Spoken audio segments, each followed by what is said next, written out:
Hi, I'm Sonam Prakash and I'm here with another lesson for this module, Write It Right. So I'm helping you to write correctly. So I have named this module Write It Right. So I'm here with the second lesson of this module, which is common redundancies. So you should avoid these redundancies in your writing. I have listed out some redundancies. Just watch this lesson carefully and I hope that you won't be using such redundancies in your writing and communication both. So the topics of discussion: redundancy, common redundancies which we use, then list of those redundancies, and then examples of each. So the first redundancy is adequate enough. So when I say adequate enough, just concentrate. It is one or the other will work. See, adequate enough. Just think, can you use them together, adequate and enough? Because I feel that both mean the same. Adequate and that's enough. So when I say this is adequate for today, this is enough, this is adequate, can I use these words together? No. So this is one of the redundancies and we should avoid them. So when I say that the quality of his work was perfectly adequate, so if I say was perfectly adequate enough, it looks weird. It's a redundancy. It looks redundant and it is not acceptable when you say good writing. So good writing skills, you should avoid these redundancies. That's why I've listed it for you, that once you watch this lesson, at least you won't use such redundancies in your writing.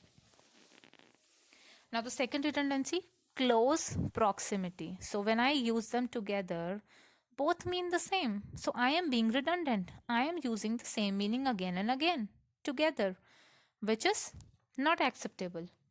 Because what is the description? To be in proximity, something is to be close to it.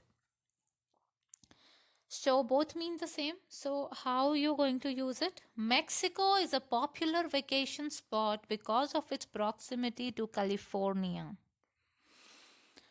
So because of its proximity, you will not say because of its close proximity. Both words mean the same. It will become redundant. The sentence will become redundant. Two words of the same meaning together. This is called redundancy. Now the third is combine together. When you say combine, that itself means together. So when you say combine together, it is wrong English. It is redundant. You cannot use both the words together. So the description is to combine is to bring multiple things together. So you will not use these words together. Instead, you will use one word. One out of them. So she manages to successfully combine motherhood and a career. She is managing both. So combine motherhood and a career. You will not say combine together motherhood and career. No. Only one word. You should not be redundant while writing. Each and every. So this is a very common redundancy which I am seeing or I'm going through when I'm going through a write-up or something. I always see this redundancy and I don't feel good because a good writing avoids redundancy. Each and every means the same thing. So why you're using both the words together? You should not. You should avoid using such redundancy. Now, each and every are synonyms. Each and every means the same. So just use one of them, not both of them together. So each artist sees things differently. So I will not say each and every artist. I will say each artist. Now, few in number. So when I say few in number, what do I mean? I use few when I'm talking about number. Few itself means that I'm talking about number. I have a specific count when I'm using few. So why I'm writing few in number? It is a redundancy. It is incorrect. I should not write few in number. I should write few. Few itself means less in number. It pertains to numbers. So, here is an example. There are fewer children at the school this year. Fewer children at the school this year. So, I'm not using few in number. I'm saying fewer children. Fewer children itself means that they are less in number. So, why should I use this word number? No, it's a redundancy. So, I will only write fewer children. So, the next redundancy is final outcome. Oh, come on, final and outcome both mean the same. So, the outcome comes when it's final. So, why using both words together? So, just use one of them. An outcome is a result, and therefore it is intrinsically final. So, we are still waiting, or we are still awaiting the outcome of the trial, not the final outcome. You will not say final outcome, you will just say outcome. Outcome is itself final. So, the next is future plans. So, when I'm talking about a plan, I'm talking about future. So, why saying future plans? Just say plans or in future. But when you talk about plans, you will only say plans, not future plans. If you're planning something, that means it is not happening or it has not happened. It is going to happen. It is itself future. It is future tense.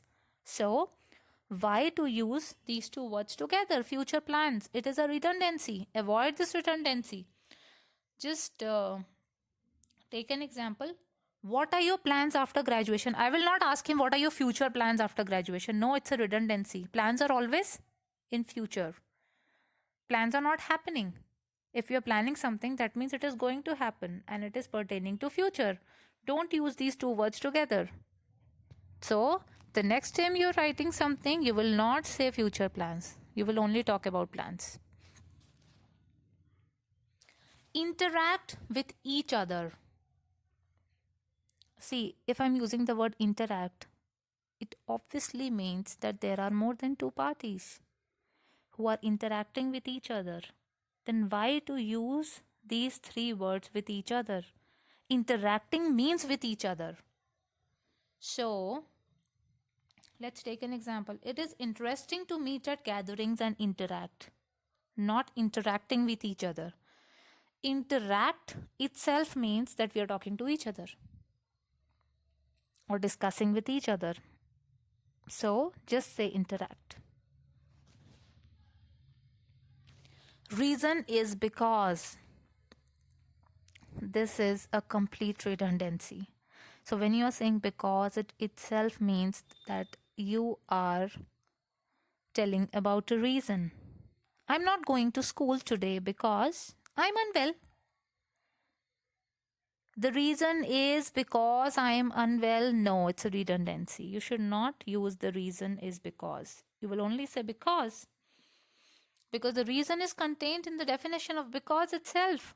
If I'm using this conjunction because, if you've seen my previous lesson of conjunctions, you must have seen that these are joining words. And if I'm saying because, it itself means that I am telling you a reason that why I'm not doing this. So I've already explained the meaning of because earlier. So just remember that you're not going to use these two words. Reason is because. You will just say because, and it will itself mean that you are telling about a reason.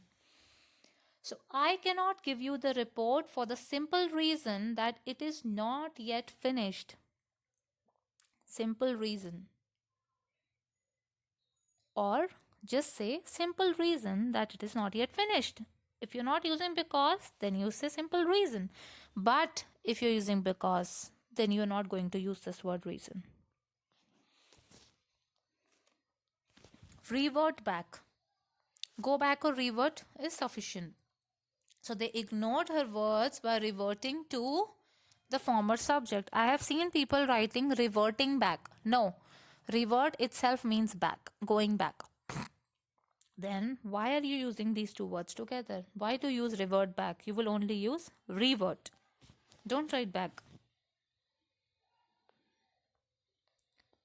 So this is the end of this lesson, and I hope I have discussed so many redundancies, and this must be helpful for you while writing because some of them were very common, and I have seen them. I've seen people writing them.